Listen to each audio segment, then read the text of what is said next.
Sawadee-kap. Hello and welcome to Daily Wisdom, Walking the Path with the Buddha. Today is our group learning program, and I'm going to help you to understand the moral conduct section of the Eightfold Path.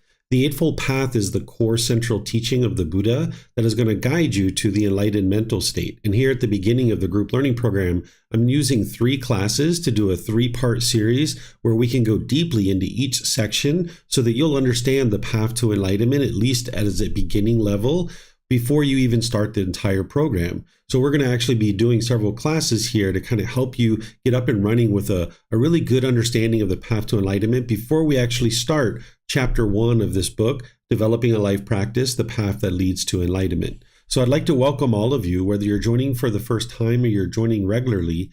The way that we start our class is we start with a meditation where I'm going to do some chanting to ease us into the meditation. I'll provide you some guidance once we're in the meditation. There's going to be a period of time where it's just quiet and we're meditating together. Then we'll come out of the meditation with some more chanting. And then that's where I'll actually start today's class of helping you to understand right speech, right action, and right livelihood using the words of the Buddha. So if you'd like to join for meditation, you're welcome to pull up a cushion or a chair or whatever it is that you like to meditate in. And you're even welcome to join along in the chanting as well. Arahang Samma Sambuddho Mahakawa Hotang Mahakawanang Apivate Sawakato Mahakawata Tammo Dhammang Namasami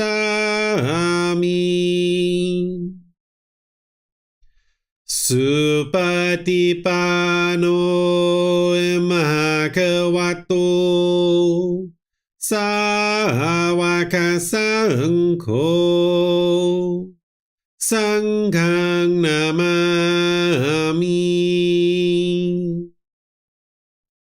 Namo Rasa Bhagavato Arahato Samma Sambuddhassa Namo Rasa Bhagavato Arahato Samma Sambuddhassa Namo Rasa Bhagavato Arahato Samma Sambuddhassa Iti Piso Mahakawa Arahang Samma Sambuddho Vichacharanang Sammuno Sakato Rokavitu Anutero Purisa Dhamma Sati Satatawa Manusanang Bhutto Bhagavati.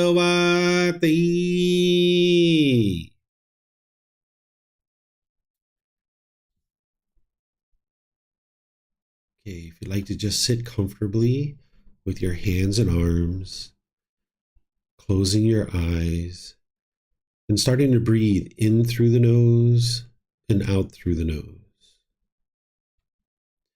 Here you're just looking to establish the breath, a nice, natural, steady, consistent breath. Not forced or controlled, just a gradual inhale through the nose, experiencing the full breath. And then whenever you're ready, exhale out through the nose. Breathing in and out. Breathing in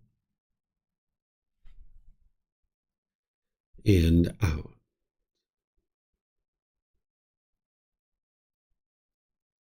Your breath may not match up with the guidance that I'm providing, and that's okay. This is your practice. I'm just here for guidance.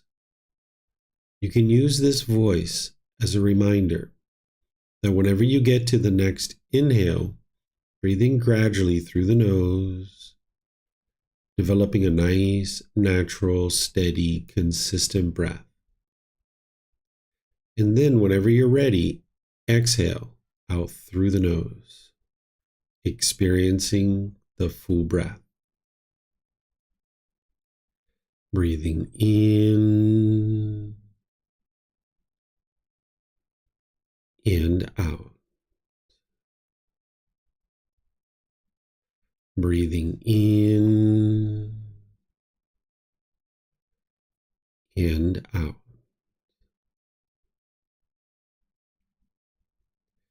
With the breath well established, start fixating the mind on the breath, either the sound of the breath coming into the nose or the sensation of air moving over the skin into the nose. The breath is the present moment. Fixate the mind on the breath, the present moment. Breathing in and out. Breathing in and out. With the mind fixated on the breath, whenever you notice that it moves off the breath, cut that off, let it go, and come back to the breath, the present moment. No need to observe the thought, label it, judge it, analyze it, or even try to figure out where it's coming from. Whenever you notice that the mind is moved off the breath, cut that off, let it go, and come back to the breath, the present moment. Breathing in and out. Breathing in and out.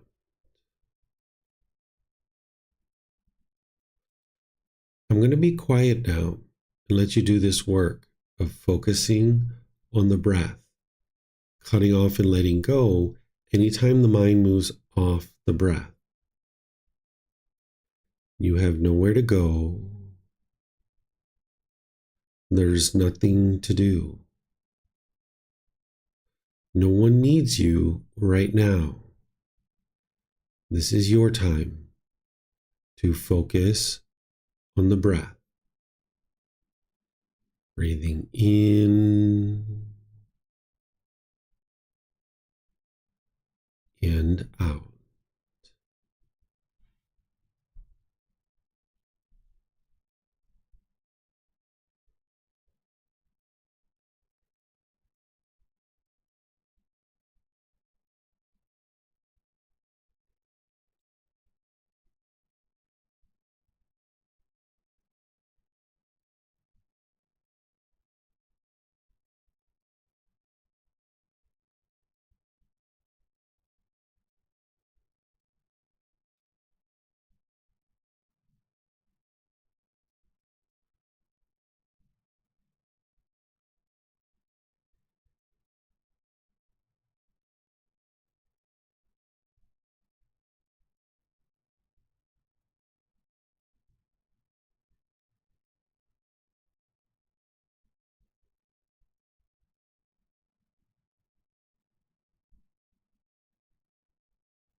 อะระหังสัมมาสัมพุทโธมหาเกวา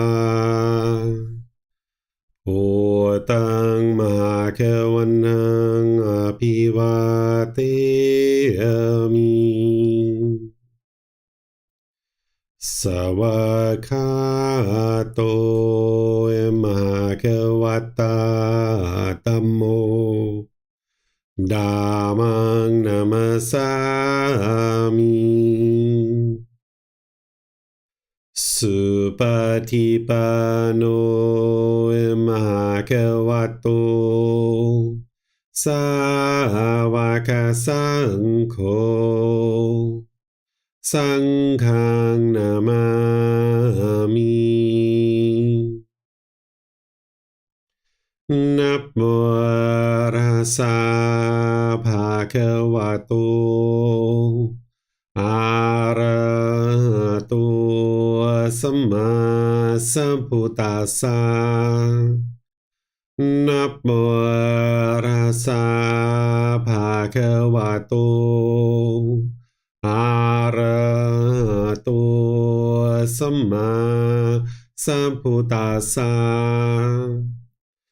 นะโมตัสสะภะคะวะโตอะระหะโตสัมมาสัมพุทธัสสะอิติปิโสภะคะวะอะระหังสัมมาสัมพุทโธ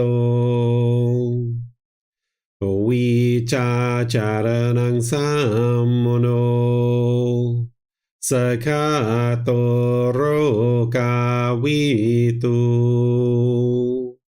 อนุเตโรปุริสาดามาสติสัตตาตาวามนุสนังพุทโธภควาติ Okay, if you guys would like to slowly make your way out of meditation. Once again, welcome to all of you guys, whether you're joining for the first time or you're joining regularly, welcome to everyone, whether you're on Facebook, YouTube, or Zoom, or whether you're watching this on the replay or listening on our podcast, welcome to everyone. Today's class is part 2 of a 3-part series that I'm helping you to dive in really deep into the Eightfold Path, because this is the path to enlightenment. I'm going to be teaching this also as part of the group learning program when we get to chapters 4 and 5, because that's essentially what we're studying right now is chapters 4 and 5. But that's like the real heart of the book that's really going to help you understand what the Buddha taught, because the Eightfold Path is a core central teaching that you need to be able to learn and understand in order to be able to make your way to enlightenment. And you're going to need to learn it more than one time. It's not uncommon for students who've been studying with me for many years to be able to learn this in classes maybe 3, 4, 5 different times, and even read it in the book multiple times, because you really need to soak it into the mind. So here at the very beginning of the group learning program, I'm helping students to be able to understand what is the path to enlightenment by going into detail in each individual section. Last week, we were discussing the wisdom section of right view and right intention. This is where you were learning about the Four Noble Truths and also right intention. I was helping you to be able to understand through these 4 simple statements, what is the problem in the mind, the cause of that problem, the elimination of it, and the path forward. First, I talked about the 3 universal truths. When we were discussing the 3 universal truths, I helped you to be able to understand that there's impermanence, there's discontentedness, and there's this universal truth of non-self. And I walked you through that in a way that you could deeply understand it and independently verify it. Then we moved into the 4 noble truths, where the first noble truth is explaining the problem is that everyone that is experiencing the unenlightened mental state will have discontentedness. They will experience conditioned feelings, conditioned pleasant feelings, painful feelings, and feelings that are neither painful nor pleasant. That the mind is essentially going up and down, up and down. It's basing its inner feelings on some condition. And as long as the mind's doing this, it can't be permanently happy, because as long as you're allowing your mind to form feelings on some condition, that condition is not permanent. So that means your feeling of happiness is not permanent. So if you get really happy because it's sunny outside, well, as soon as it's not sunny anymore, you're not going to be happy. Or if you get really happy when your bank account balance is up here, well, as soon as it goes down here, then you're going to be not happy, right? So the Buddha is explaining in the First Noble Truth that everyone who is unenlightened will experience these discontent feelings of pleasant feelings, painful feelings, neither painful nor pleasant. This is where your mind is experiencing happiness, excitement, elation, thrill, exhilaration, euphoria, or the sadness, anger, frustration, irritation, annoyance, guilt, shame, fear, stress, anxiety, loneliness, boredom, shyness, resentment, jealousy. This is the problem that each unenlightened being is experiencing, because the mind's going up and down, up and down. The mind's not stable. And then when you're making decisions, they're going to come through those discontent feelings, and they're going to ultimately be unwise, and they're going to produce unwholesome results. The cause of that problem is in the Second Noble Truth, that it's craving, desire, attachment. The mind's longing, yearning, wanting things to be permanent. And if the mind gets what it wants, it gets those pleasant feelings. And if it doesn't get what it wants, it gets the painful feelings. So the Second Noble Truth is helping you see that the cause of these discontent feelings is within your own mind. Because oftentimes the mind believes that the problem is external. We'll think that it's our mom or dad or brothers or sisters or coworkers or a life partner or children who are making us angry or frustrated or sad. When in reality, this is coming from the mind itself. And as long as you go around believing that it's other people that are causing you to be angry or frustrated, you'll never actually be able to solve this. You'll just keep pushing people away, being bitter, harsh, and hostile, or putting your expectations on people and trying to control people. And now you have these broken relationships after broken relationships. So the Third Noble Truth is explaining that you can eliminate this problem of discontentedness by eliminating the cravings, desires, attachments. If you can eliminate the cause, which the cause of discontentedness is craving, desire, attachment, if you can eliminate that cause, then you will eliminate the effect, which is discontentedness. And the way to do that is through the Eightfold Path. And that's why we're studying the Eightfold Path here at the beginning, because it's each one of these factors that when you dial these into your life closer and closer, that this is what's going to help you transform your mind and eliminate that longing, yearning, and chasing after the objects of your affection. It's like a speaker system that if you had 8 individual dials and you were trying to get a better and better quality sound out of the speakers, you would tweak these 8 dials. So this Eightfold Path is something that you can tweak in your own life, bringing this into your life more and more and more. So right view is the foundation, because everything else is built upon that, right? If you didn't understand that it was your own mind that was causing these feelings, why would you ever do any training? Why would you ever do meditation? Why would you ever work to improve the way you interact in the world if it's everybody else that's causing you to experience this? Right? And sometimes the mind thinks that way. Before it understands the path to enlightenment, it thinks I'm perfect and everybody else is the problem. But with right view, you can understand that the issue is actually within one's own mind, where wrong view would be to blame other people for the feelings that you're experiencing. Then I taught you right intention, which is the intention of renunciation, non-ill will, and harmlessness, where you're learning to let go of your false beliefs, your false perceptions of reality, your opinions and views that the mind's holding on to so tightly, as well as the unwholesomeness, because there are certain unwholesome things that you're doing right now that you're going to need to be willing to let go of. Essentially, intention of renunciation is to have an open mind and bring in this wisdom. And when you see that this wisdom is conflicting with your current beliefs and opinions and views, you get rid of those beliefs, opinions, and views, and now you bring in this wisdom, right? Because now you'll have awakened to that aspect of the path. Then you'll need the intention of non-ill will, which is goodwill, or a genuine interest in seeing all beings be well. The opposite of this would be the animosity or bitterness, or the anger and the hatred, and all those lesser versions like frustration, agitation, or annoyance. So you would like to practice goodwill, or the intention of this genuine interest in seeing all beings be well. And then there's the intention of harmlessness, where you're disinterested or incapable of causing harm to others. Because anytime you put out harm, this harm comes back to you. So I taught you this as a way of building a foundation of the wisdom section. And now we're going to build on top of that, where we're going to learn the moral conduct section.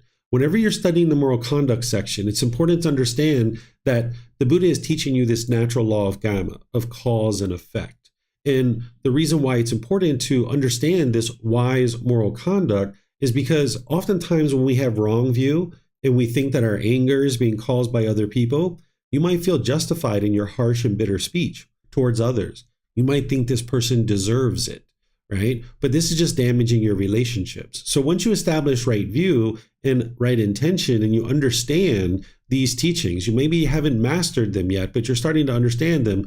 Now it's time to start looking at the moral conduct, because you realize anytime you put out harm, this harm is coming back to you.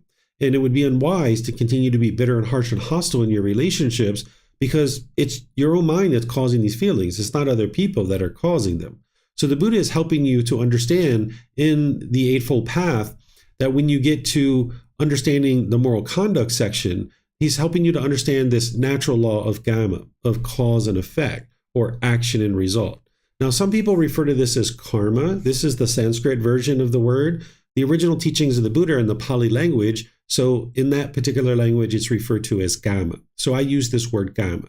And if it translated to just one English word, I would use that because it'd be easier for everyone. But since it doesn't, I still need to use this word. It means cause and effect, or action and result. It's the results of your decisions. That when you make decisions wisely, you will experience wholesome karma, or wholesome results. And if you make decisions unwisely, you will experience unwholesome karma, or unwholesome results. And with a lack of wisdom of this natural law, you're going to tend to make unwise decisions. You're going to inadvertently make decisions that are unwise. And then when you're experiencing these unwholesome results coming back to you, you'll be confused about where this is coming from. You might blame other people. You might think that it's good luck or bad luck, or destiny or fate. You might think that it's from some being like God or some entity called the universe that is controlling what you experience. And if you have this type of thinking, then you're never going to be able to see true reality, that it's your own decisions that are leading to any particular result. So you need to get to the point where you understand it's your life, your decisions, and your results. Because if you think it's good luck or bad luck or destiny or fate or God or some entity called the universe, or it's other people that are causing the things that you experience in life, that means you're locked in. You're a robot, because you can't change any of that stuff. You can't change good luck or bad luck. You can't change destiny or fate. You can't change God or any other entity called the universe, and you can't change other people. So these things aren't actually true. That's not what's causing the things that you experience on a day-to-day basis. It's your decisions that are leading to any particular result. And as I mentioned, if you lack wisdom of a natural law, you will tend to make unwise decisions and you will experience unwholesome results. This is why when we were younger and we didn't understand the natural law of gravity, we experienced unwholesome results. We fell down, we hit our head, we bumped our elbows, we were bleeding, we were crying, we broke our toys. We were really upset because we didn't understand this natural law, and we were in this world that we didn't understand. But slowly but surely, we gained wisdom of that natural law. We didn't believe it. We actually saw it for ourselves. We can see the truth that, hey, there's that natural law. There it is right there with our own eyes. We can actually see it. When we're dropping things, it's falling, right? And we know that there's an actual natural law of gravity. And we started learning as we aged how to navigate the world with wisdom about this natural law of gravity. We started tying our shoes tighter. We stopped being so giddy and bouncing around all the time.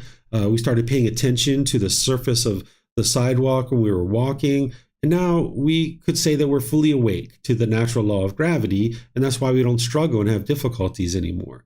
Where before we used to cry and we'd be upset and we'd be frustrated, this was because of our lack of wisdom of the world that we live in.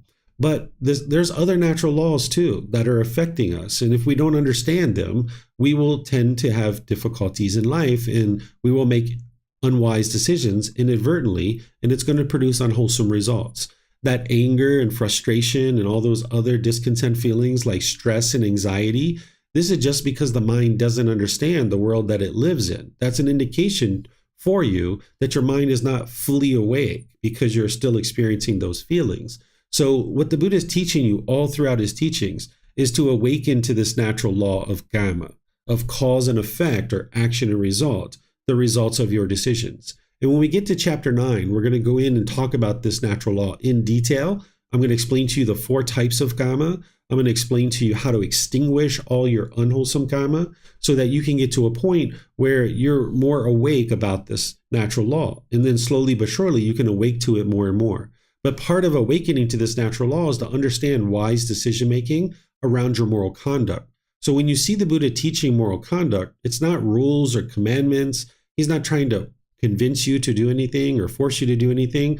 He's helping you to see wise decision-making and how to eliminate craving, desire, attachment. Because remember, that's what the Eightfold Path is for. You learn that in Right View, in the Four Noble Truths, that it's to help you eliminate craving, desire, attachment. And there's certain things in your speech, your actions, and your livelihood that could be coming from craving, desire, attachment.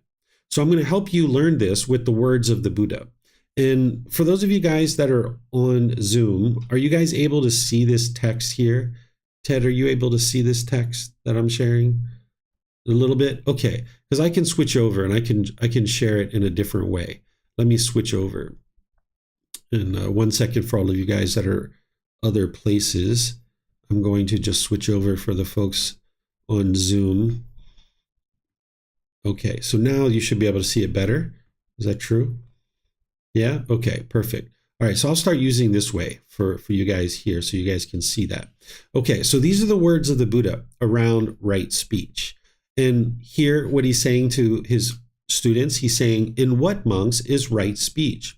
Refraining from lying, refraining from slander, refraining from harsh speech, refraining from frivolous speech. This is called right speech. So each of these four things are actually based in craving, desire, attachment.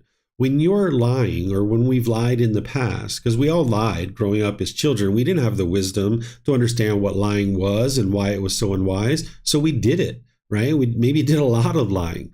The reason why the mind's lying is because it has a craving, it has a desire, it wants something.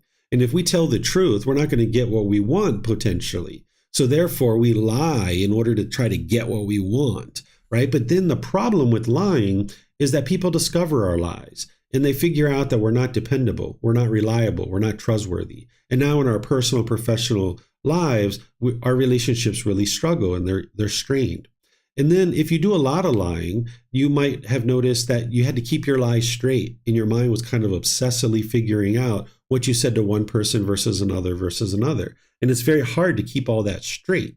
Right? So how could you get to peace and joy, this enlightened mental state where the mind's completely peaceful and joyful, having eliminated all discontentedness, if your mind's obsessively trying to figure out what you said to one person versus another? So by eliminating lying from your day-to-day life, you will eliminate some of your craving, desire, attachment, and you will be dependable and reliable and trustworthy. That's the cause and effect. But when we did lie, we can see the cause and effect that it produced unwholesome results in our life. Right? So here, remember, you're not interested in believing any of the teachings of the Buddha. You need to look at what he's teaching and then reflect on that based on your own experiences to decide whether this was wise or unwise.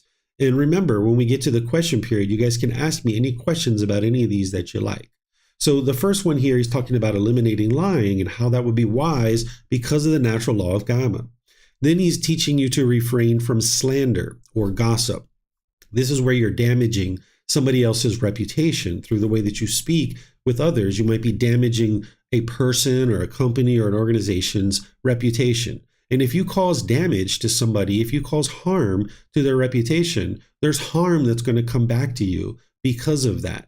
At the height of this, you can actually be murdered, right? This is why you see that if there's like an investigative reporter who's exposing somebody and damaging their reputation, sometimes they end up murdered. Remember, the teachings of the Buddha aren't explaining to you the way the world should be.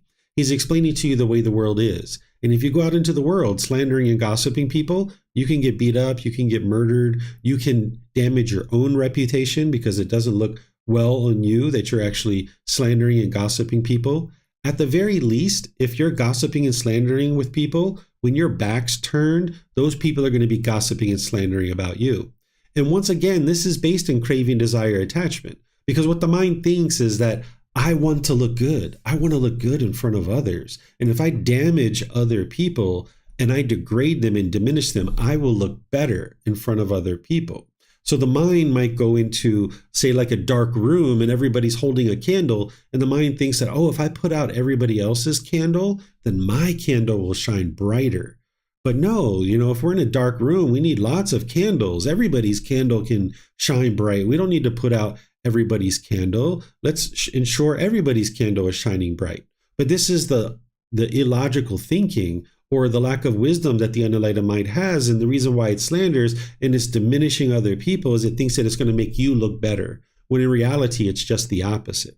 So by eliminating slander and gossip, you're eliminating some of the harm that you're causing others. And this way, less and less harm is coming back to you. And you're also eliminating craving, desire, attachment in the mind. Then the Buddha is teaching you to eliminate harsh speech. This is your tone, your tempo, and your word choice. You're going to need to pay attention to this, because when you're speaking harsh and aggressive and hostile and bitter, this is because of craving, desire, attachment. This is the mind like growling and roaring at another human being, trying to convince it to do things your way. It's like, right? The mind has a craving in there, an expectation. There's some want or some clinging that the mind has, and it's not getting what it wants. And it thinks that if I'm harsh and bitter with this person, I can fear this person into doing things my way, and then I'll get what I want, right? So you're going to need to pay attention to your tone, your tempo, and your word choice. And if you speak more than one language, you're going to need to pay attention to that in all those different languages, right? Because as long as you're harsh and bitter, this is going to cause difficulties in your relationships. But when you can learn how to speak gentle, it might be challenging at first, but then it becomes easier and easier as you get used to it more and more. The individuals in the relationships that you're going to have the most challenges with are the people who you're closest to. Your parents, your siblings, your life partner, your children, people of this nature. Those people you have the most craving, desire, attachment towards, most likely. And you're going to find that it's more challenging to speak gentle in those relationships. So it's going to take time for you to gradually transform this. This isn't something that you learn and snap your fingers and instantly go out and start practicing it. You're going to need gradual training, gradual practice, and gradual progress. Then the Buddha is teaching you to eliminate frivolous speech.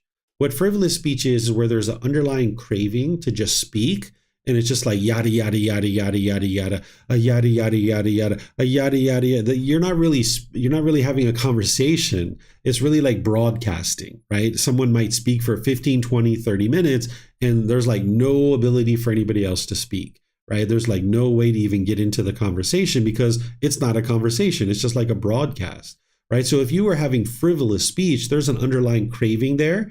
And over time, people are just going to tune you out. They're going to be like, oh my goodness, when is this person going to stop talking, right? And the people are going to be less interested in listening to you. So you're going to be less and less influential in your personal, professional relationships. And the same thing goes with this harsh speech. When you're bitter and harsh and hostile, you're just damaging your relationships.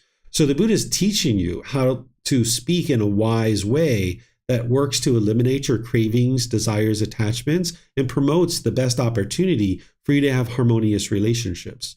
And this might be where you stay. You might start with just eliminating lying, slander, harsh speech, and frivolous speech. You might work on that for a period of time.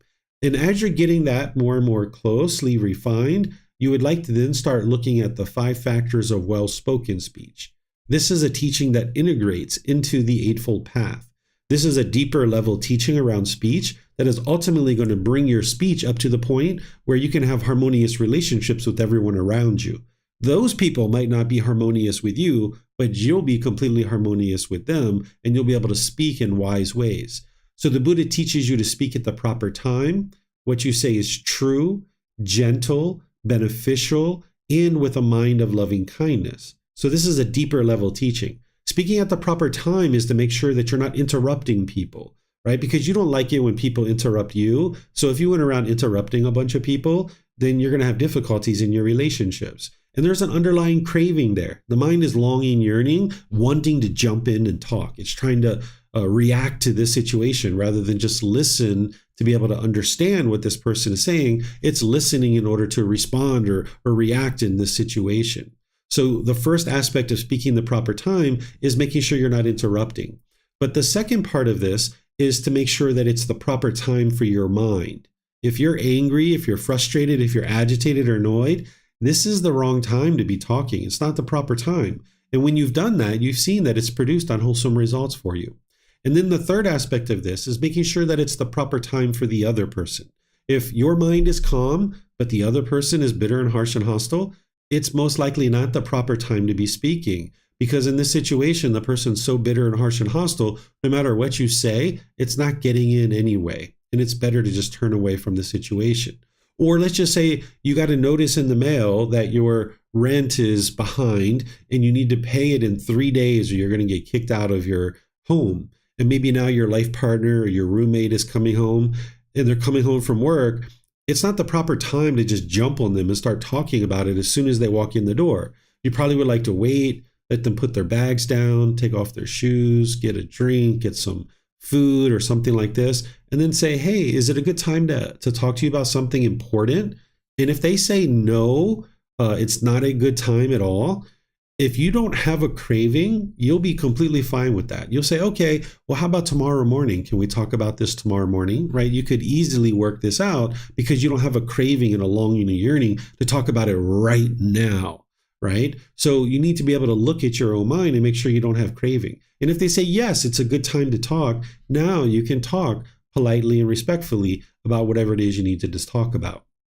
So speaking at the proper time is making sure you're not interrupting, that your mind is the proper time to speak as well as the other person. Speaking the truth, we talked about that up here because it's part of the right speech in the Eightfold Path, is making sure you're dependable, reliable, and trustworthy. Speaking gently, we talked about that up here, where you're paying attention to your tone, your tempo, and your word choice. We're speaking beneficially. That's also talked about up here with frivolous speech. What beneficial speech is about the method of how you speak, that you're clear and concise and precise in the way that you speak.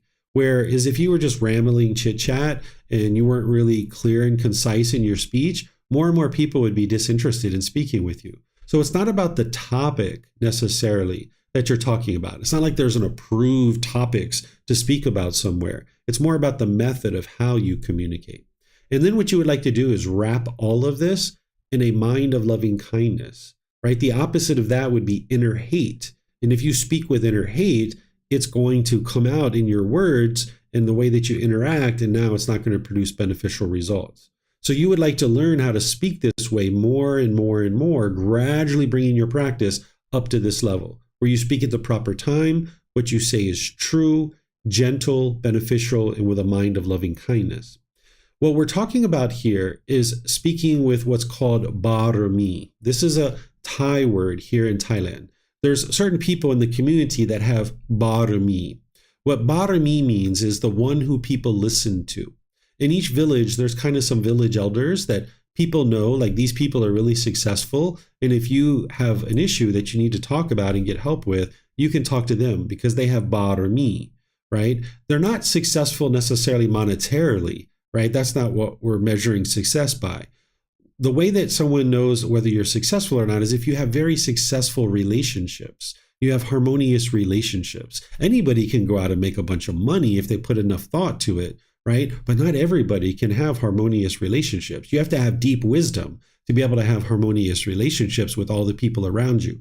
So if you have barami, it means that you're speaking in this way regularly for a long-term basis, and people know that you have very harmonious relationships because you're not causing harm through your speech. So if you would like to have barami, which is the one who people listen to, and be influential in your community, whether it's personal or professional, you're going to need to learn how to practice this closer and closer and closer. So remember, nothing here is based in belief. You would like to be able to independently verify this for yourself, that it's true. And the way that you do that is you look at these 5 factors and you look at conversations, maybe recently, where they haven't gone so well, right? Maybe you experienced unwholesome karma. Maybe there was arguments or fights, or maybe there was a broken relationship or something like this. You can see that you and or the other person wasn't speaking at the proper time. You weren't speaking the truth. You weren't speaking gentle. You weren't speaking beneficially, or you weren't speaking with a mind of loving kindness. Maybe you weren't doing all of them, or maybe it was 1 or 2 or 3 of these. Even if you miss one of them, there's the potential for this conversation to not go very well. So you can see in situations where you weren't speaking with the 5 factors of well-spoken speech that it didn't turn out well for you. Because remember, these are the natural laws. They're affecting you whether you're aware of them or not. But then you can also look at the other side of this, because you've had some conversations that have gone really well, right? That they've actually ended in a wholesome way. And you can see that you and the other person were using all 5 of these factors. Even though you didn't know what they were, you were using them and the other person was using them. Because remember, these are the natural laws. They're affecting you whether you're aware of it or not. So when you independently verify this and you can see that it's the truth, then instead of unintentionally practicing these, now you can consciously practice these. You can put these into your mind and now consciously practice them on a day-to-day basis. The way that might look is you might review these in the morning. That's what I used to do. I used to have a little thing that I would look at them, maybe take 2 or 3 minutes to look at the 5 factors of well-spoken speech and remind myself of what they were. And I would go out in the morning and I would practice having all my conversations, whatever I was doing. And then at lunchtime, I would look at them again and I would kind of reflect on the conversations that I had. I was like, oh, I missed that one, or, oh, I need some work on that one, or, hey, I did this one really well. I should do more of that. So then I would have my afternoon meetings and conversations, and then I might look at it again in the evening, really dialing it in really, really close. So this is what you can do with these 5 factors, is you can really dial it in really closely like that. And while the Buddha refers to this as right speech, we might think of this as right communication, because the only thing that was going on at the time of the Buddha was speech. But now we have all kinds of ways of communicating. We have social media, we have text messages, voice messages, we have emails, we have all different kinds of ways of communicating. So for example, if you're angry and frustrated and you go over to your keyboard and you're starting to pound out an email that you're going to send to somebody with bitterness and harshness and hostility, that's not the proper time to be communicating. And it's not gentle. It's not beneficial, and it's not with a mind of loving kindness. And if you hit send on that email, you're putting out harm into the world, and this harm is going to come back to you. So it'd be better to hit save, right? And now come back to look at that email a few hours later, a few days later, and decide whether or not it's wise to send that when your mind's more calm, rather than when you're angry and frustrated and agitated. So you might look at this as right communication. Because if you went into a job interview and you knocked it out of the park, and these people are like, whoa, I'm interested in hiring this person. This person's amazing. But if they went and looked at your social media and they saw the bitterness and harshness in there, if that's what you have in there, you're probably not going to get the job. So you would like all your communication to be with right speech. And you're going to need to dial this in closer and closer, paying attention to those relationships where you're the closest to people, because you have the deepest attachment there, and it's going to be more challenging for you in those situations. Now, in this book, Developing a Life Practice, The Path That Leads to Enlightenment, if you study this closely, you're going to see that I've described each one of these 5 factors in detail, giving you examples to be able to help you. But I've also given you kind of another way to look at this, because as you're getting up and running on the 5 factors of well-spoken speech, there's kind of like a 2, 3, 4, 5-month period that you're kind of getting up and running on this. And you might be in a situation where you're in a conversation and you can't quite remember the 5 factors of well-spoken speech. And if you're in that situation, if you can remember to speak polite, kind, friendly, and respectful, that's what would help you in that situation. Now, it's the 5 factors of well-spoken speech that you ultimately need to learn and practice, because that's what's going to lead to your enlightenment. But if you can at least remember polite, kind, friendly, and respectful, that you're not interested in having any disgruntled relationships in any part of your life. Whether it's your neighbors, your friends or family, whether it's your coworkers, your boss, anything like this. You're not interested in having any hostility and bitterness in your relationships. Now, other people might decide that they're going to be bitter and harsh and hostile, but for your mind, you're not interested in doing that. So if you can remember to talk polite, kind, friendly, respectful, this can really help you. But I do suggest that you read the book and you see in there where I'm describing right speech, because there's a whole lot of harm that you can cause in your speech, and this is just going to cause difficulties in your relationships. But you can transcend all of that. You can start learning how to speak wiser and wiser and get to the point where you have harmonious relationships with all the people around you. So I'm going to pause here and see if you guys have any questions on right speech. Remember, you can put that into Facebook, YouTube, or Zoom, or you can raise your hand in Zoom and ask any and all questions that you like.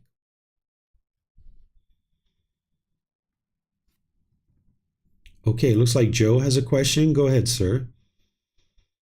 Hi, this is Adela. I'm here with Joe. I have a question around how to respond if you are talking to somebody who may not have right speech, who may either be gossiping or maybe is harsh in the way they're speaking to you. Oftentimes, the best thing to do in those situations is to just walk away from the conversation. Because if somebody's gossiping and you sit there and listen to them, they get used to you listening to their gossip and they're going to keep coming around and gossiping and slandering to you. And now you're going to get a reputation with the people around you that you gossip and slander, even though you don't. Or if somebody's bitter and harsh and hostile to you and you just sit there and listen to it, oftentimes what's going to happen is they're just going to continue to do that over and over and over again. They haven't understood that what they're doing is unwise. So by choosing to walk away from the conversation, they slowly learn that what they're doing is unwise, and they may not learn it.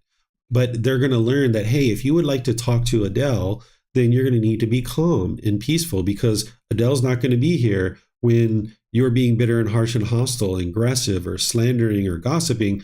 You're not going to be able to talk because Adele's gone. So that's usually the best thing to do is just walk away. And in those situations, if they're getting more angry when you walk away, this is even more confirmation for you that it's the wise thing to do to walk away. Because when they're getting angry, they're causing their own anger and they're attached to you or they're attached to the conversation or they're craving to talk to you. And as long as they have that craving in there, they're just going to keep getting angry when they're not getting what they want.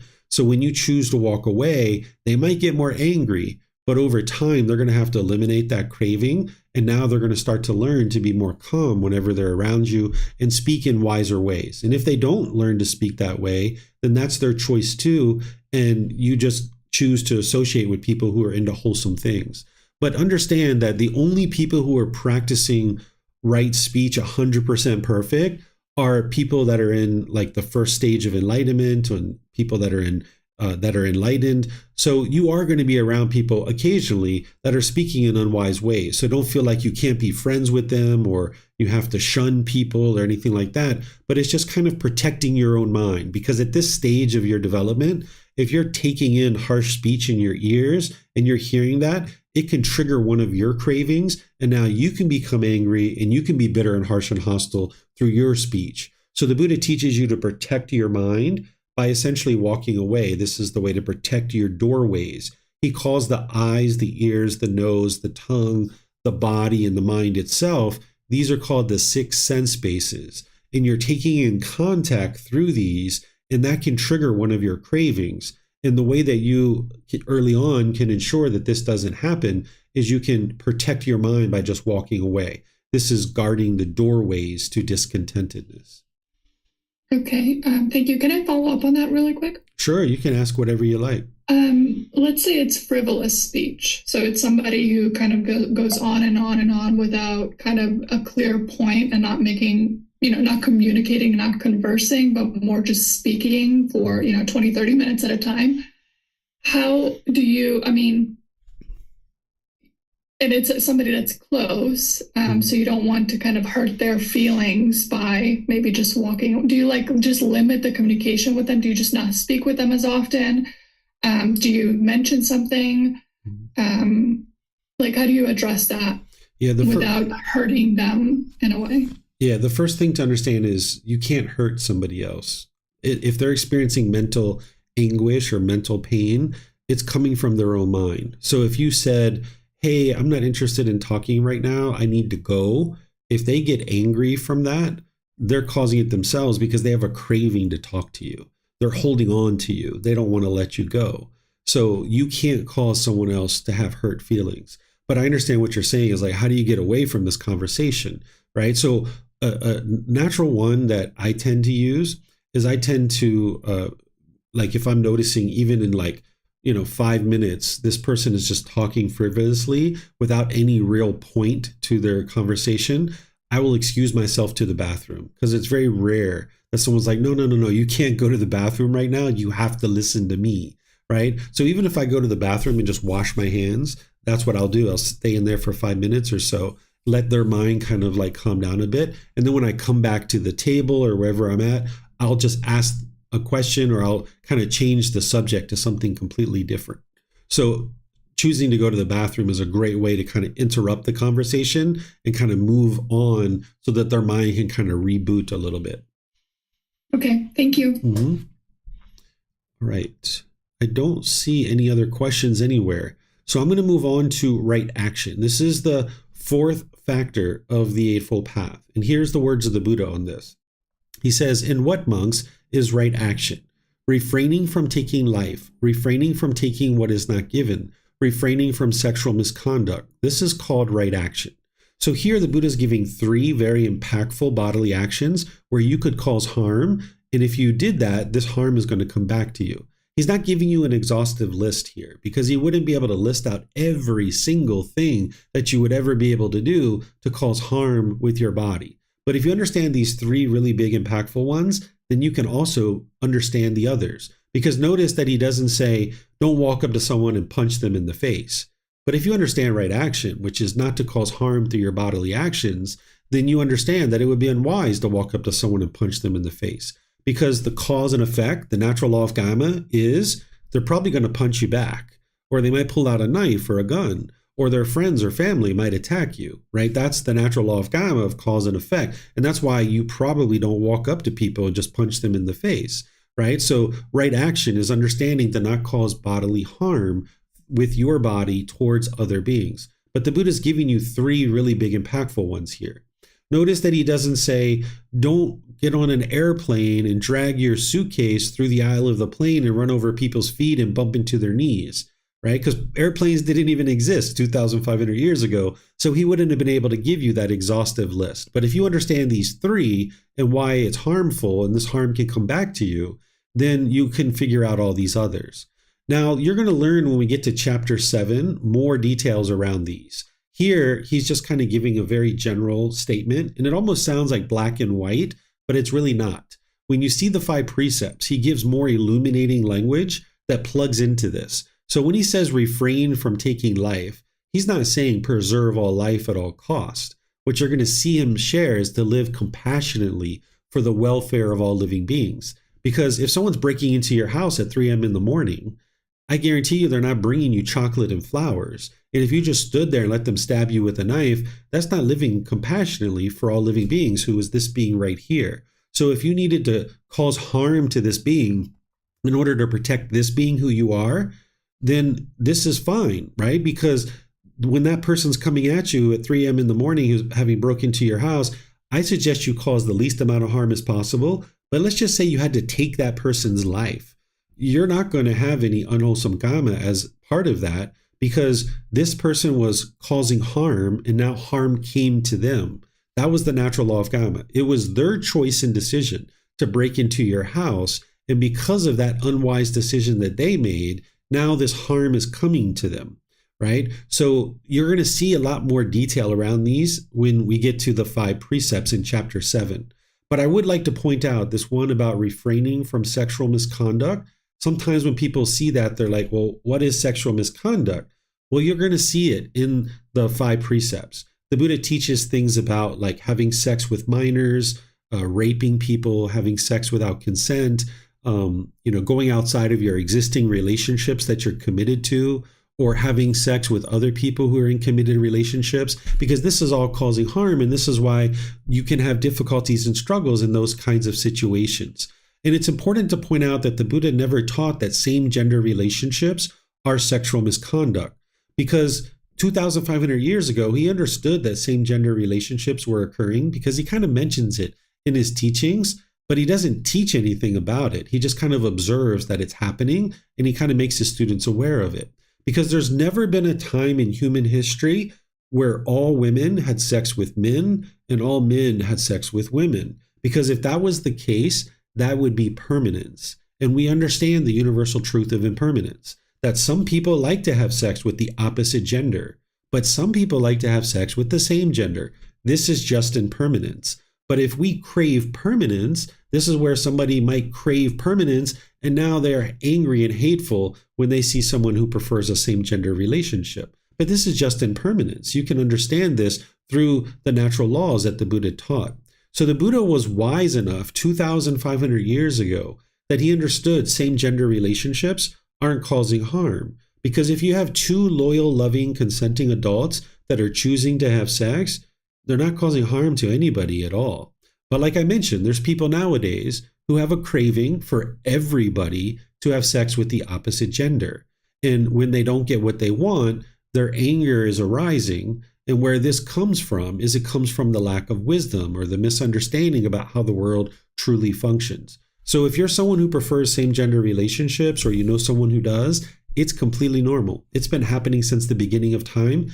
And this is how insightful and how wise the Buddha was, because 2,500 years ago, he understood that. Where today we have people that don't understand this. More and more, we have more and more people that are understanding it. But at this particular time, not everybody understands this. But this individual, 2,500 years ago, understood it. So here, right action, the Buddha is just teaching you 3 really big, impactful ones. And these tend to be what animals are doing. Because what you're doing on the path to enlightenment is you're becoming a better and better human being. As a human being with an unenlightened mind, we tend to function like animals in the unenlightened state. We're not animals. We're human beings, and we can evolve our consciousness to a higher level. But in the unenlightened state, we tend to do similar things as animals. Like animals will kill, animals will steal, animals will go around and have sex with lots of other animals, right? So the Buddha here is pointing out these 3 because these are based in deep craving. Remember, the Eightfold Path is about eliminating craving, desire, attachment. To kill, there potentially is a deep craving there. To steal, there's a craving there. To have sexual misconduct, there's a craving. So this is going to help you to get to a higher level of consciousness where you understand these things are unwise. And now by practicing in this way, you're going to experience more and more wholesome results in your day-to-day life. But there's other bodily actions as well. And you'll sometimes see the Buddha teaching about substances that cause heedlessness. This would cause harm to your own body. Like if you're taking drugs or intoxicants, it's going to cause harm to the mind and to the body. Or gambling, he talks about this sometimes because there's a craving there where the mind's longing and yearning, wanting money or wanting some kind of pleasure through the gaming and things like this. So the Buddha teaches you some other bodily actions that do cause harm, but you're going to need to figure these out as you go. So this is right action, ensuring that you're not causing harm through your bodily actions. So does anybody have any questions around right action? Looks like Julia has a question here on Zoom. She says, Teacher David, eating meat or cooking meat for family is considered of taking life. So in this situation, you haven't actually killed the being yourself, but you've contributed to it if you were choosing to eat the meat, right? And you're going to experience unwholesome results because of this. Whether you choose to eat meat or not, it's your choice, but you will see the cause and effect in the action and results of this, that there's more bodily sickness because of this. Because when you're eating meat and ingesting meat, there's certain drugs and hormones and toxins that are in that meat, and it's affecting the health of the body and it's affecting the health of the mind. So if somebody chose to move to a plant-based food supply, they will see improvement to the health of the body and the health of the mind. But when or if somebody ever chooses to do that is a choice for them to make. So eating meat will definitely cause harm. If you're cooking meat, you can say you're cooking for your family. This is where you need to look at the situation. There's much less harm here because all that you would be experiencing would be, say, inhaling the fumes of the meat that is cooking, right? Sometimes in this situation, if you weren't cooking for your family, this can cause more harm because now they're not able to acquire the food that they need. So in this situation, you might decide to cook the meat. If you were, say, eating plant-based food, you might decide to do this for your family because they're still choosing to eat meat, and they're the ones who are going to experience the unwholesome results of having ate that meat. So there were times in the past where, I was going to the market and I was getting myself food, and my wife would say, hey, can you get me this? Or I would actually offer her. I say, hey, can I get you something when I go to the market? And she would say, hey, get me this and get me that and get me that. And she was eating pork and things like this at the time. So I would get those for her. And I understood that that was me practicing generosity. I hadn't killed the animal and I wasn't ingesting the meat. I was just practicing generosity to get my wife something to make her life more easy in that situation. And it produced wholesome results for me. But in terms of her eating meat, it is causing harm to her body, right? So she still eats a little bit of meat from what I've seen, but her meat consumption is drastically reduced, where she's eating very little meat. And I don't know if she'll ever eat a completely plant-based food supply. It's not up to me to decide that. It's up to her. And I don't try to convince her of what she should or shouldn't do, because it's her life and it's her decisions and it's her results. But for me, I eat plant-based food because I saw the complete difference in the change of the health of the body and the mind. And if somebody chooses to do that themselves, they'll be able to see the results of that as well. But again, it's up to each person to decide for themselves if they would like to do that. My role is to point out the natural law of karma and help you to be able to learn that and understand it. And then you decide for yourself of what it is that you would like to implement in your life. And you'll be able to see the results of your decisions as you're implementing these teachings. So whether someone chooses to eat plant-based food is up to them, but there is harm involved in choosing to eat meat. Choosing to cook meat, not so much. Okay, let me see if we have any other questions. Looks like we have a question coming in here on YouTube. Let's see. Someone is asking, what about standing up for causes you care about by criticizing harm that others are causing? It quite an apathetic response to have wise speech. So it's important to understand that your role in life is not to go out in the world and convince other people what they're doing is unwise. This is what the ego is going to want you to do. This is what your cravings, desires, attachments are going to want you to do, is go out into the world and criticize other people. And there's no part of the path to enlightenment where it would be wise to go out and criticize other people, because now it's just the ego going out there and giving people unsolicited guidance when they haven't asked you for anything whatsoever. This is the mind's ego thinking, I am right and everybody else is wrong and everybody should do it my way. And when someone's not doing it my way, let me go out into the world and criticize them and tell them the way that they should or shouldn't be doing things. And if all of us did that, the world would be an utter mess. And that's what we see in some places, where people go around and criticize each other and judge each other and look down on each other and tell each other what they should or shouldn't be doing. If you're looking to get to peace and joy and harmony in your life, you need to be able to understand that the choices that each individual is making is based on whatever wisdom that they have in their mind or lack thereof.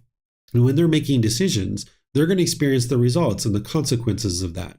It's not up to us to go out into the world and convince other people that what they're doing is unwise, because you can't force other people to cultivate wisdom. You can't force them to do things any particular way. And if we thought in our mind that our way is the right way and the way everyone else is doing it is the wrong way, and now we need to go out into the world and push our opinions and views onto other people, this is going to produce hostility and bitterness and fights and arguments. So instead, what this path is about you learning and growing and developing and cultivating wisdom, and you choosing to practice in wise ways. And you don't have to go out into the world. You're not obligated to convince other people what they're doing is unwise. As I was sharing with Adele, if you're talking with someone and they're gossiping, if they're slandering, if they're having frivolous speech or other things like this, just walk away. Protect your mind and just walk away. Those people can learn through the natural law of karma that when they speak in that way, people aren't interested in being around them, because the natural law of karma is the most unbiased teacher that you will ever find. So if someone starts gossiping or talking harsh and bitter and hostile, and you just choose to walk away, in effect, this person can learn that, hey, when you speak that way, people aren't interested in being around you, and that person might consider to change their way that they interact. But when you overtly try to teach them, this is the ego giving unsolicited guidance based on its craving. And now that person's ego is going to rear up on top of yours, and your ego is going to come over the top of theirs. And now there's a big argument and conflict and contention. And this isn't going to promote peacefulness and joy in your day-to-day life. So I suggest you focus on your own development and your own work rather than going out into the world and trying to convince other people of things. This is for you to do inner work, inner development, inner growth.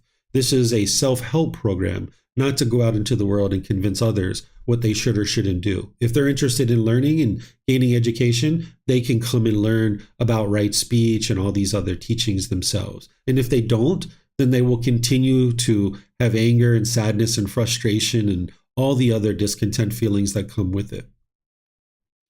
Okay, we have a question from Julie here in Zoom. If one of the partners can't perform or refuse to perform sexually, what will the other person do? You can't just divorce or leave because of this. What somebody chooses to do in that situation is going to be unique to that individual. If an individual has really high sexual craving and their partner doesn't, and they're disinterested in having sex, then there needs to be some conversation here where this is worked out about how you guys are going to resolve this. Because over time, your sexual cravings can be at different levels, and this can cause challenges in a relationship. So the solution is going to be unique to the relationship itself and what those two individuals come up with. Going outside the relationship would be really unwise, or even telling your partner like, hey, you can go outside the relationship, because now there's the ability for sexually transmitted diseases to come into your relationship with you. There's the ability for fights and arguments, even murder, because one of their other partners might get attached to them. And now that person wants your partner, and who knows, you could get murdered, or your material possessions could get destroyed. Your reputation can get damaged, and you can have all kinds of difficulties like this. So each one of these situations is unique, but I would encourage you not to look to going outside of a relationship or something like this. But instead, you might consider some masturbation. This can be helpful. We'll talk about these things when we get to the 5 precepts, because we talk about this kind of thing, and you're welcome to bring this kind of thing up, or you're also welcome to talk to me about it privately, and I can understand more if this is an actual real situation that you're having. I can understand the intricacies and details of the situation, and then I can give you some more specific guidance rather than just something more general and broad. Okay, I'm going to check Facebook and see. I don't see any questions in Facebook. So let's go to the last factor for today, which is right livelihood. First, let's just talk about what a livelihood is. What a livelihood is how you choose to sustain your life in the world, essentially your job or occupation. But this could also be like a stay-at-home mom or stay-at-home dad also. It's basically what you do for the world in order to offer the world support and something that you're contributing to the world. And now you're able to sustain your life because of that. So that's what a livelihood is. So here the Buddha says something very general and very broad in the Eightfold Path. He says, in what, monks, is right livelihood? Here, monks, the noble disciple, having given up wrong livelihood, keeps himself by right livelihood. So here he's just saying something very general and very broad, because he has these other teachings that integrate into the Eightfold Path to help you understand what is right livelihood. Essentially, what you're going to see is he's teaching you to not cause harm in the way that you sustain your life. Because if you sustain your life off of causing harm to other beings, then this harm is going to come back to you. So there's 2 levels of purification with your right livelihood. And today I'm going to teach you the first fold of purification. The first part of this is that the Buddha teaches that it would be unwise to have business in weapons, living beings, meat, substances that cause heedlessness, and poisons.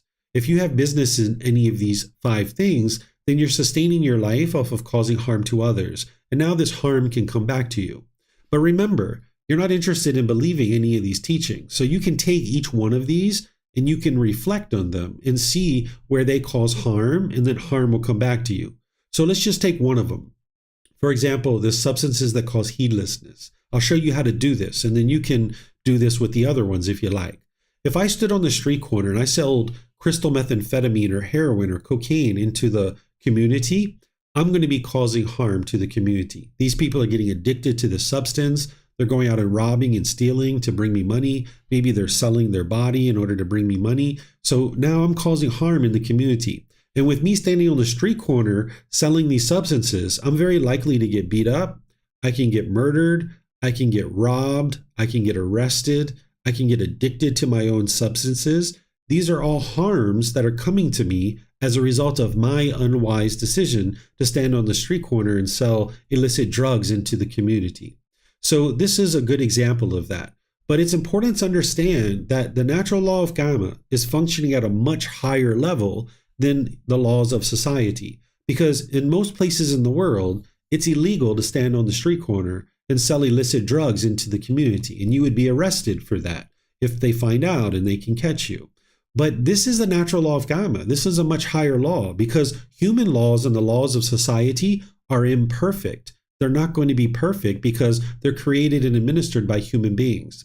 So your government might say, hey, you would like to work at that bar or that liquor store? Yeah, go ahead. You can work at that bar or liquor store.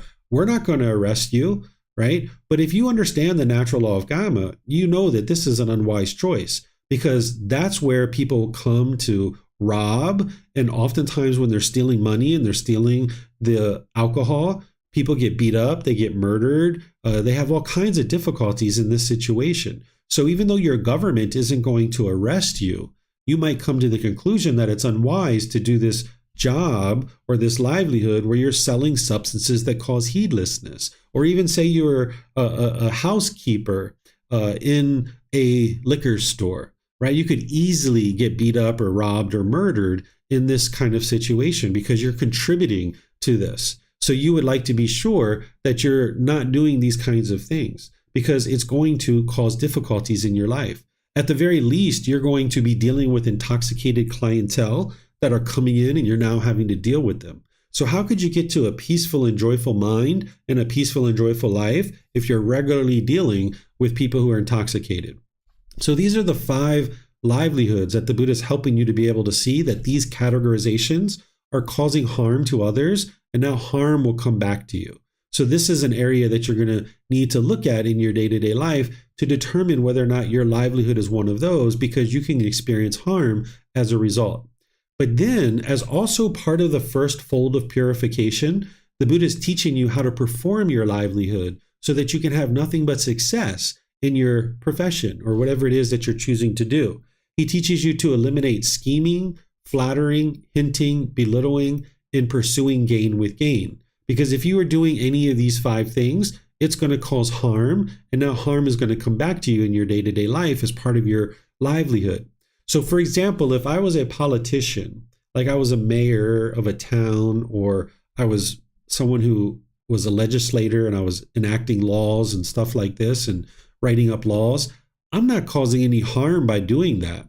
But if I was scheming, meaning I was corrupt in the work that I was doing, maybe 10 years in, 15 years in, people find out about my corruption, it would be very challenging for me to now find a job because they're probably not going to reelect me to do this job when they know that I've been corrupt in this situation. So if you're doing any scheming as part of any livelihood whatsoever, this is going to produce unwholesome results for you. What flattery is where you're giving insincere comments just to give people the opportunity to buy from you. So if you've ever been to a store where you walked in and someone was like, oh, wow, that shirt looks so beautiful on you, or you look so handsome in that shirt. It really brings out the colors of your eyes. Hey, come over here. I have this jewelry that's going to go really good with that color of the shirt. I'd really like you to take a look at it. Oh, you're going to like it so much, right? This is just flattering you to try to get you to buy something. And if you've ever been in that situation, you probably felt kind of turned off and you were disinterested in even looking around in their store. You might have just chosen to leave when this kind of thing happened, right? So if you were doing this as part of your livelihood, you're not going to be able to build up a wholesome reputation and have a really successful profession. What hinting is if you were unclear about your work and the work that you're doing. Like say all of us are on a project team and we need to go brief our boss about the work that we're doing. If we're just hinting around and we're not clear and concise about what we're doing, then we're not going to have very much success in this kind of situation. We'd like to be clear and concise and precise when we're talking to the boss. So that's going to promote the best results in our livelihood. What belittling is where you're degrading or diminishing your coworkers, your business partners, your customers, or your competition. If you are belittling people in your profession, this is not going to go well for you. So you're not interested in belittling other people, like degrading them and disparaging them. And sometimes people think that's the way to be successful in business, is to degrade your competition. Well, if you're diminishing and degrading and belittling your competition, your customers can hear that, and now they're disinterested in working with you or purchasing things from you. So if somebody asks you about your competition, one of the best things to do is just say, I'm not sure what they do 100%, but here's what I can do for you. I'm able to do this and help you in this way, right? And that's the way that you can just completely avoid having to talk in a negative way about your competition, because you just don't know what they do, right? You're not sure 100% of how they do things. So you can say, this is what I'm able to do for you. And now they're going to choose to either purchase things from you or not.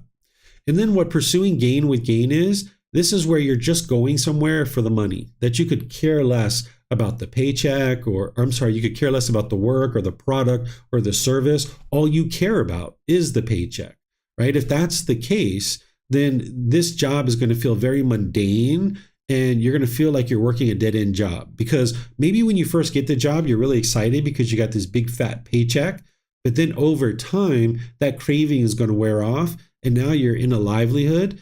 You're working in a job that you really don't care about. You don't care about the product or the service. You might feel like you're dragging yourself to work each individual day.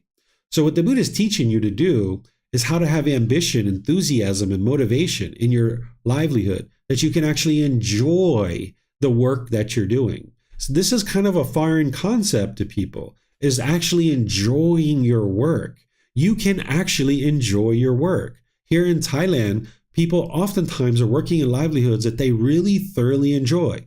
One of the examples that I like to give is, like, if you come here to Thailand, you might go down the street and you might see people selling street food, and there might be a little old lady on the street corner who's slicing up her mango, and she's serving her mango in sticky rice for you. Maybe she woke up in the morning, she went out into the mango grove and she picked all the mangoes. She was very cheerfully enjoying picking each one of these mangoes. She brought them to the market at nighttime and she's slicing them up. She made her sticky rice and her coconut milk, and she just enjoys serving you that little mango and sticky rice. And she might charge you $1.50 for that mango and sticky rice. And it's absolutely delicious. And when she's doing it with a big old smile on her face, because she enjoys it so much, right? Well, what you need to do is you need to find your mango and sticky rice. What is your mango and sticky rice? What is it that you're going to thoroughly enjoy doing each and every day, that it doesn't even feel like work? That if you didn't get paid for it, you would still do it because you enjoy it that much. Now, of course, you're going to need to get paid for what it is that you do, because you need to support your life and purchase certain things to be able to sustain your life. But if you can get yourself into a livelihood that you thoroughly enjoy, you will never work a day in your life, right? You will feel like what you're doing is just so enjoyable that you would do it even if you didn't get paid for it. So you can get to the point where you're not dragging yourself to work, because if you're looking to get to a peaceful and joyful mind and a peaceful and joyful life, if you're showing up somewhere for 6, 8, 10 hours a day that you despise being there and you can't stand being there, you're not going to be able to get to a peaceful and joyful life, right? So you might need to gradually start transitioning towards something that's improved. You might need to change your careers, change your company, change your role within a company, right? These are all options for you. So this is the first fold of purification, that you eliminate the business and weapons, living beings, meat, substances that cause heedlessness, and poisons. But then you like to eliminate scheming, flattering, hinting, belittling, and pursuing gain with gain. This is what's going to produce the best results for you. If you are in a job that you currently don't like and you're interested in moving, or you're in between jobs and you need to find a new job, you might decide to look at Right Livelihood more closely. And in our book series, in volume 12, chapter 14, you're going to see the full exhaustive teachings of the Buddha, that it's not just the first fold of purification. He has the second fold of purification in there too. And you've got words from me that are able to help you to understand this. So you would like to get to a point where you're fully practicing Right Livelihood, realizing that this is going to take gradual change and wise decisions towards a right livelihood. So I'm going to just summarize what I've shared here with you today, and then I'll open up to any final questions that you guys might have. So there's right speech, which is not causing harm through your verbal conduct. But remember, you can think about this as right communication, right? Because we have verbal, text, chat, post, emails. All of this should be harmless, where you've eliminated lying, slander, harsh speech, and frivolous speech. And then in more detail, you would like to practice speaking at the proper time. What you say is true, gentle, beneficial, and with a mind of loving kindness. Then you would like to look at your right action. that you would like to ensure that your bodily actions aren't causing harm to people around you, that they're harmless. And the Buddha talks about killing, stealing, and sexual misconduct, but you're going to need to expand that to any bodily actions that would be causing harm. You would like to avoid those. And then you're going to need to look at your livelihood and how you sustain your life, that you're ensuring that you're not in business that is related to weapons, living beings, meat, substances that cause heedlessness, and poisons. And then you eliminate scheming, flattering, hinting, belittling, and pursuing gain with gain. This is going to produce the best results for you. And you need to understand that this is gradual improvement. You can't just snap your fingers and instantly produce this today. And at the same time, it's important to understand that next week I'm going to teach you the mental discipline section, which is going to help you to implement the moral conduct. Without having understood and practiced the mental discipline, it's going to be very challenging to implement the moral conduct. So while I'm sharing all of these things here with you about your moral conduct, you haven't quite learned the entire path. So once you learn the mental discipline section, this is going to help you fully put everything into practice. So I'm going to pause here because this is everything that I have to share with you guys today. Open up to any and all questions that you guys might have related to what I've shared. And you can either put that into Facebook, YouTube, or Zoom in the comment section, or you can raise your hand in Zoom and ask any questions that you like. So we have either Adele or Joe that's going to ask a question here. Hi, yes, Adela here again. Hello. So I have a couple of questions. I put one in the chat here on the previous topic, but on the topic of right livelihood, I work for a consulting company that works with companies who are in the business of weapons. So they may be manufacturing weapons and such, but I don't directly work with those companies. Would that, like my indirect association with this, with those companies that are manufacturing weapons and such, would that be not practicing right livelihood?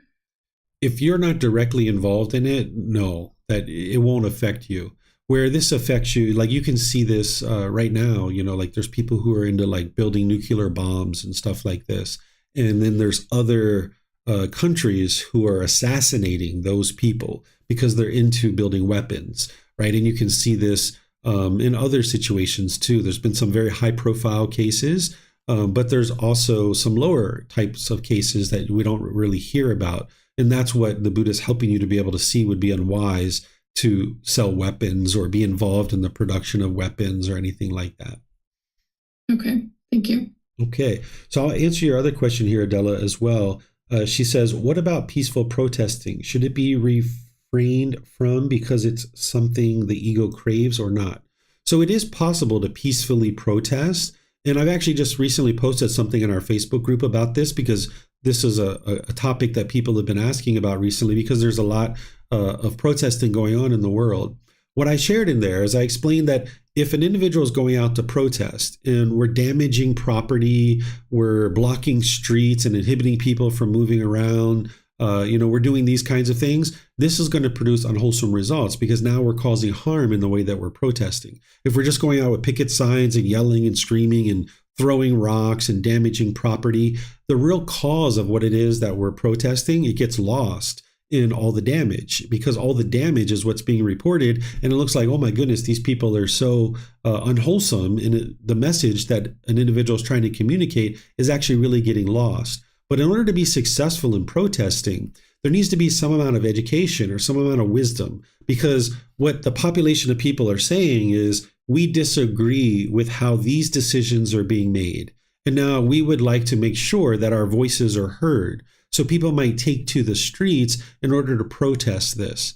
And if people are doing this, there's ways to do it peacefully and with nonviolence and without destroying material property and without blocking and inhibiting people's movements. Because if we're blocking the street and there's an ambulance that's trying to get through, they have somebody who's dying in the ambulance trying to get to the hospital, we're causing harm by blocking the streets. And this would be unwise of us if we were doing that. So instead, we can do things like walking down the street and protesting and getting together in large groups, but we would like to do this without any harm to material possessions or to businesses or to physical body of other individuals. And what would be really wise to do in these kinds of situations is add some kind of educational component to the protest. because the whole reason why people make unwise decisions is because of a lack of wisdom.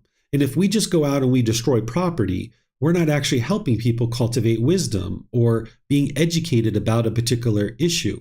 So if we go out into the world and we protest and we have maybe like a speech or we have pamphlets or we have other things that are helping people to get education about the cause that we're advocating for, now these people are choosing to listen, right? We're not forcing them to listen to what we have to say, but instead we're organizing as a group, we're going out, we're making our voices heard by showing up in large numbers, and now there's some kind of speech that's given in order to educate the public. And now maybe this shows up in newspapers and on websites and on news clips and stuff like this, and now people are learning about this issue and they're gaining more wisdom, and now they might choose to make decisions in a different way.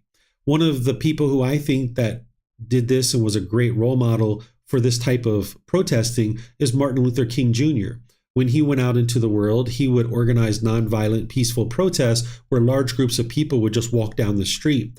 And then when he would get to a certain destination, he would deliver a discourse or he would deliver a talk where he was educating people through his speech and through his actions too, of showing peaceful, nonviolent protest. So there hasn't really been any kind of leaders like that since Martin Luther King, where what we oftentimes see now is a lot of destruction and a lot of harm in the protest that's happening.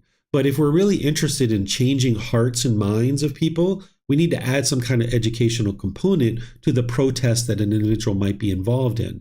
And there's ways to do that skillfully, and that's going to produce the best results because now our message is shining bright in the world rather than being detracted from by this damage that's being caused in the community. So that's something that someone could do and still be practicing these teachings. Okay, thank you. Yeah, you're welcome. Okay, so I don't see any other questions anywhere else in all of our platforms. So what I'm going to do is just end by thanking all of you guys for joining. Thank you for joining our class today. It's nice to see you guys in class and interested to learn the teachings of the Buddha. As you guys would like to learn more, you're more than welcome to, because as you can see, the teachings of the Buddha are very deep and they're very profound. And it's a challenge for an individual to understand them. It's not easy, but it's not difficult either. As you gradually learn and grow and develop in this way, you're going to see gradual improvements to the condition of your mind in your life. So dedicating some time and effort and energy to do this inner growth is really going to be helpful for you. And as you're learning each one of these aspects of the teachings of the Buddha, don't feel like you need to run out and implement these things right away and you got to be perfect at them right away. Oftentimes students take this program more than one time because you need to really learn it more than once to really soak it in and integrate it into your day-to-day life. So as you're learning this, don't put pressure on yourself to be perfect today. You're going to have mishaps. You're going to have missteps. You're going to speak with harsh speech sometimes. But gradually, slowly but surely, you can be improving that. And also, it's important not to feel like you have to master one step before you do the next one, right? These are 8 individual factors that you're practicing all at one time. You're not mastering right speech before you practice right action. You're actually doing all these things at one time. So next week, I'm going to be sharing with you the mental discipline section. And that's where this is really going to come to life, because this is what's going to help you put the moral conduct into practice. And then, of course, on Wednesdays, I'm doing meditation with students and opening up to questions that you guys have in order to build up your meditation practice. We're starting with breathing mindfulness meditation, and we're going to be in the 3rd part of our 4-part series this Wednesday. And then ultimately, we're going to be doing loving kindness meditation as well. And it would be helpful if you're doing meditation on your own each day consistently, where you're building up your practice slowly but surely. So thank you all for your questions. Thank you for your interest to learn and grow and develop on the path. As you need help, feel free to reach out. I'm here to help you. So perhaps we'll see you guys in the next class. Have a very wonderful and lovely rest of your day. We'll see you next time. Sawadee ka.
Thank you again for watching. Enjoy your meditation.